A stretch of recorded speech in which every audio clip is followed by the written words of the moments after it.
Serviteur de Dieu du ministère Tabernacle de la puissance du Saint-Esprit. Et ce matin, je suis là pour partager un thème avec vous.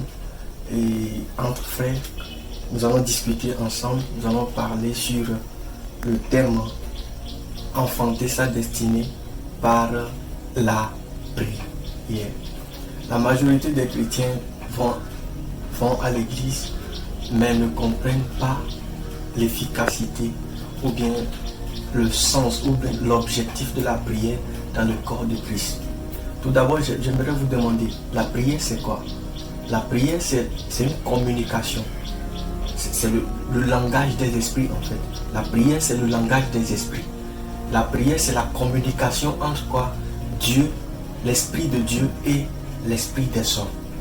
La majorité de certains chrétiens pensent que c'est parler ou c'est chanter ou bien dire des choses.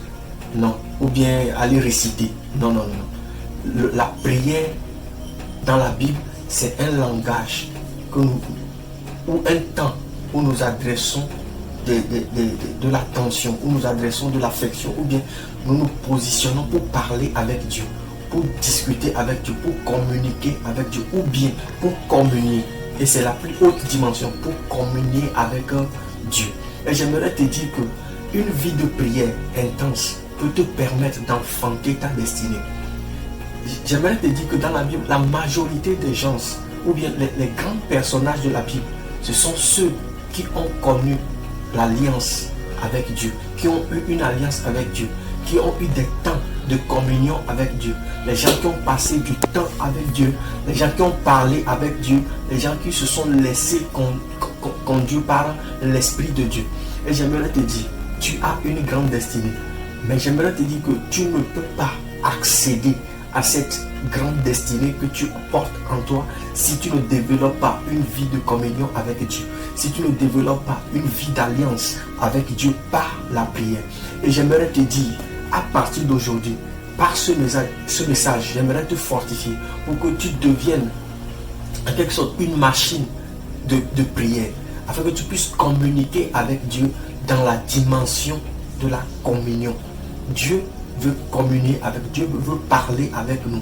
Mais tout doit commencer par quoi? La prière. Ta destinée se cache dans la prière. Ta destinée se cache dans tes temps de prière.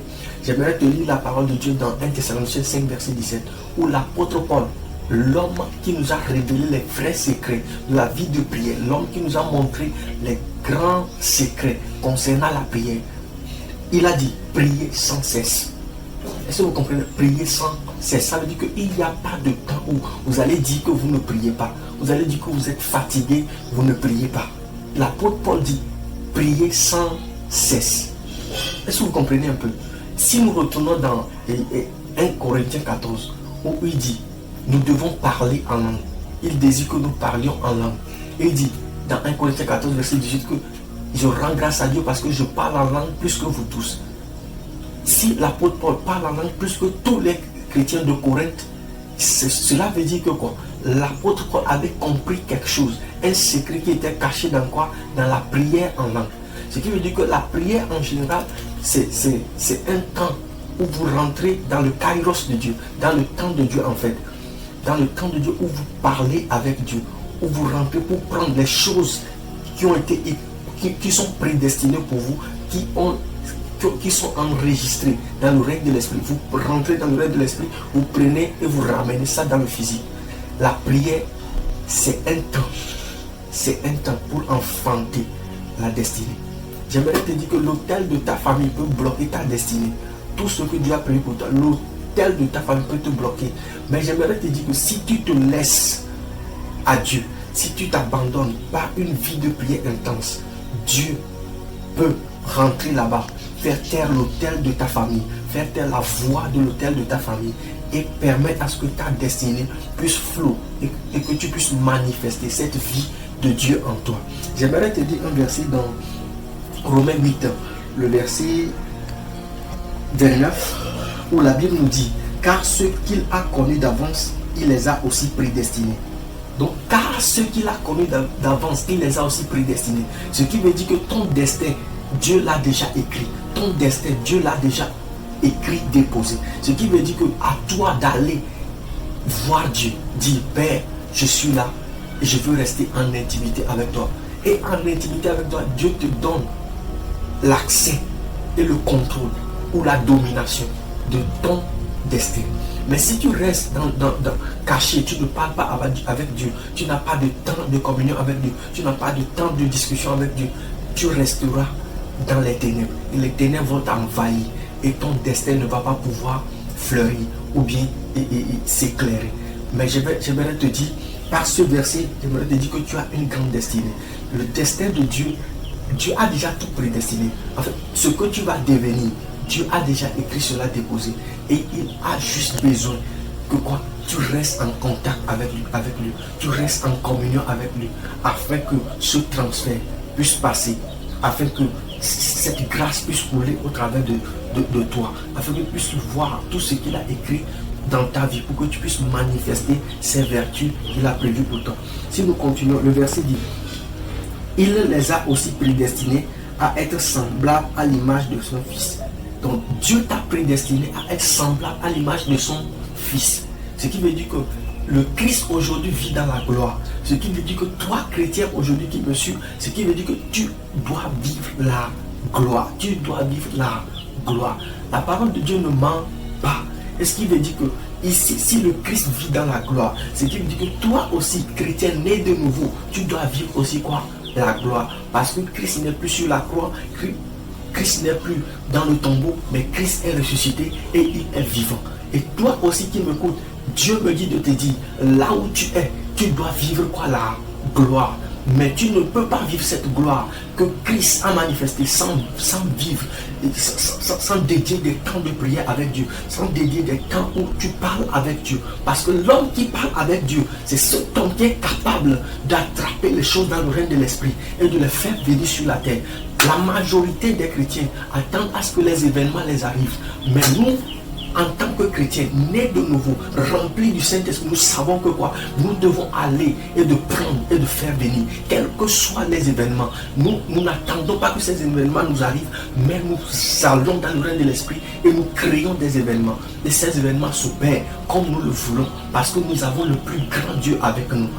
J'aimerais te dire, à partir de ce message, qu'est-ce que tu as compris? Qu'est-ce que tu as compris? Peut-être que Dieu a prévu dans le temps de Dieu, bien dans le livre de Dieu, Dieu a prévu que tu sois une grande personnalité.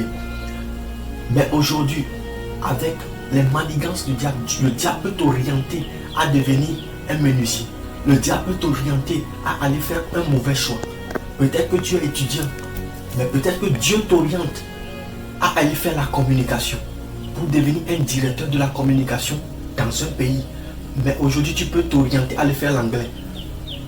J'aimerais te dire, le seul moyen d'avoir accès à ta destinée, c'est par le pied de la prière. Peut-être que tu as déjà fait quoi? Un mauvais choix. Ce n'est pas grave. Mais retourne à la case de départ. Retourne au départ et laisse-toi à Dieu. Abandonne-toi complètement. Laisse le temps de prière à Dieu. Laisse le temps où tu communiques avec Dieu. Le temps où tu communiques avec Dieu. Où tu parles avec Dieu. Tu pries sincèrement. Tu dis à Dieu, Dieu, je ne sais pas. Je ne connais pas encore. Mais tout ce que je veux, c'est que même si j'ai déjà failli, Seigneur, repositionne-moi. Seigneur, repositionne-moi. Seigneur, repositionne-moi. Et l'apôtre nous a enseigné la manière la plus parfaite de prier.